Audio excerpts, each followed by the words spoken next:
Hello everyone, and welcome to this Total War Shogun 2 campaign with the Hattori and the very famous Yasunaga and Hattori Masanari clan, the Iga. This will be my first Total War campaign I'm doing live, and so I'm hoping that my narration won't be too annoying for people watching this. So, as you can see here, my campaign won't be like, probably won't be like other campaigns you've watched on other YouTube channels. I'm doing this partly because I've always wanted to do this after watching Volound's Hattori campaigns several years ago, where he did some rather unorthodox campaign tactics and maneuvers with the Hattori clan. But sadly, ultimately did not finish that campaign after 20 parts into it. I really wanted to pick up where he left off, in my own way, of course. And so what you're seeing here is I'm on turn 3, I believe. Yes, turn 3. And I've already taken Kyoto, and I have marched Yasunaga westward towards Bizen, in the same way Volound did in his campaign. And I really have a really good starting position here, different from Volound and other YouTubers with the generals, and also with the way I've planned things out in the next coming turns, because this is a very critical part of the campaign. So let's start with the generals. Yasunaga is rank 2 already, and he has the Sword of Amaterasu, which gives him that fear effect that is so critical for success against larger armies when they're outmatched. And of course he comes with the Night Fighter and Protected by Spirits traits that are standard for this unit in any campaign you start. They come by default. Now moving on to his general, which we've adopted, Takatoshi. Now,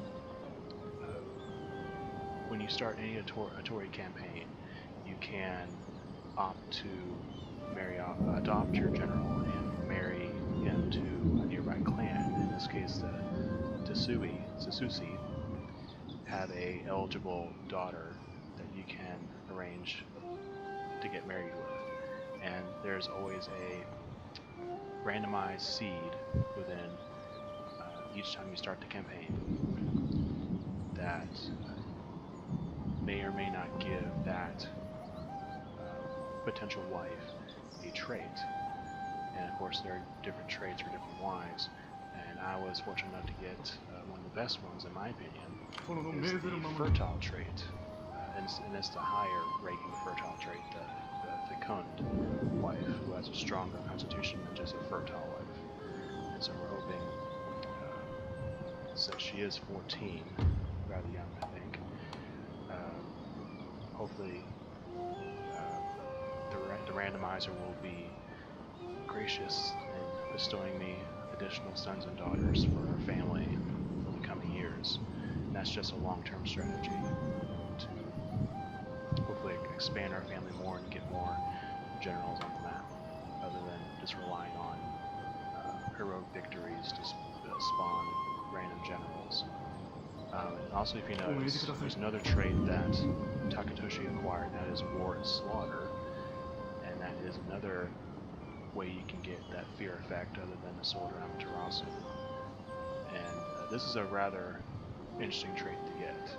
You have to fight a battle with your general and achieve a prioric victory. A prioric victory, the parameters are the battle has to sustain heavy casualties on both sides, and I believe somewhere around 50% to each side, so heavy losses.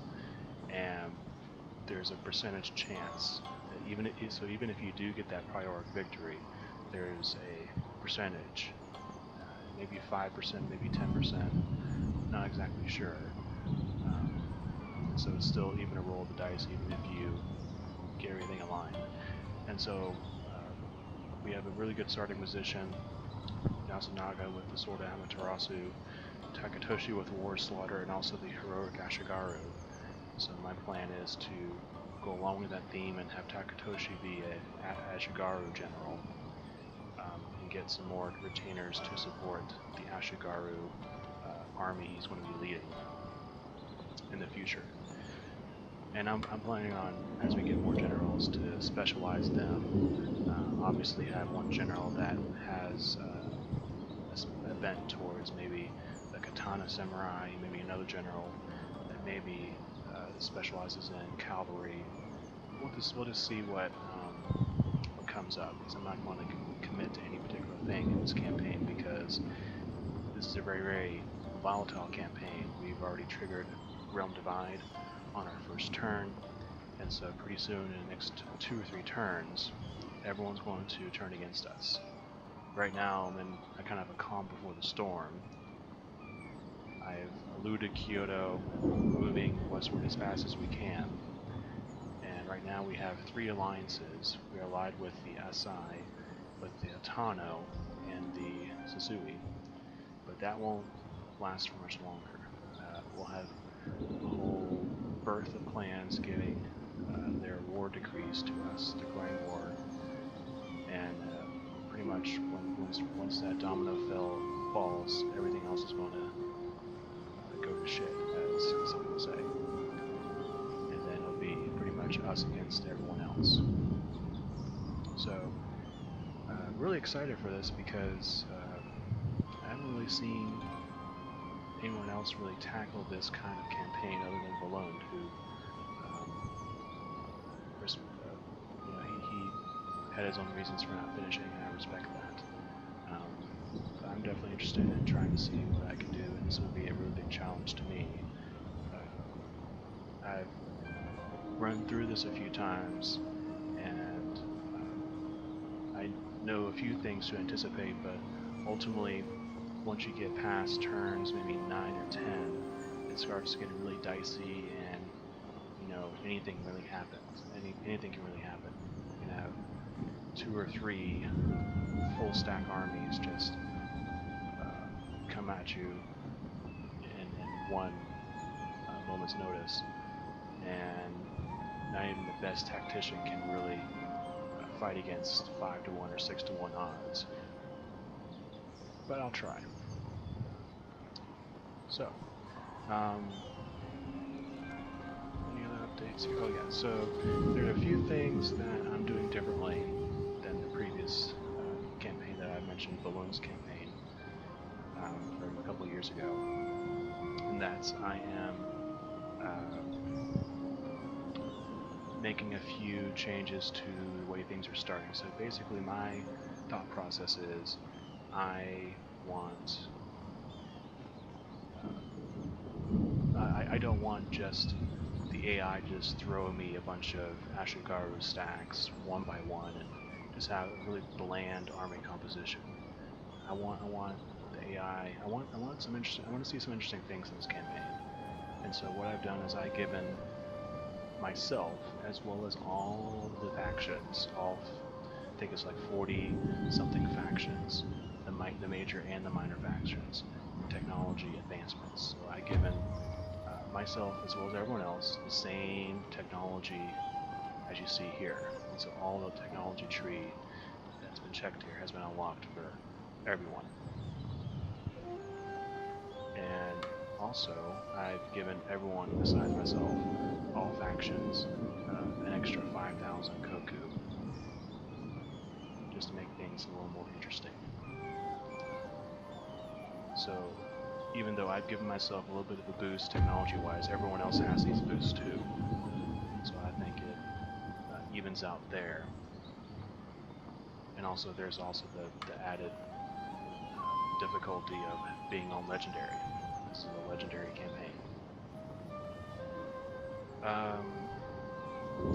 So another thing about the way I'm going to do this campaign is I won't show every second of the action, like this battle here that Yasunaga has sieged the Besho clan.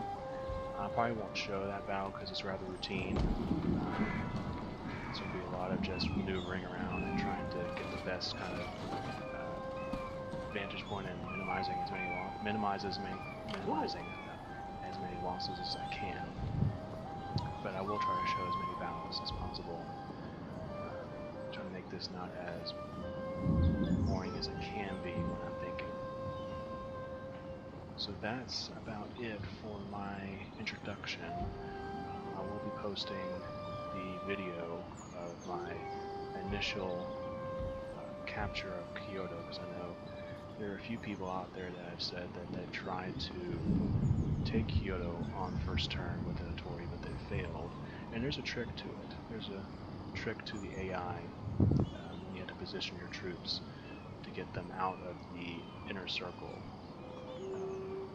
And so hopefully my video of my own efforts taking Kyoto will help some people maybe take another look at this campaign and maybe try it themselves. So obviously I'm going to lose Iga here next turn to this rebel stack. That's fine because Iga, as Volound already outlined, is a very weak capital. It is part of the victory conditions of this campaign. When you look at the objectives here, Iga is on the list here. So to end this campaign, we may take Iga last, just to finish the campaign, to finalize everything once we've conquered the rest of Japan. So I think that about does it, and I will see you guys next time.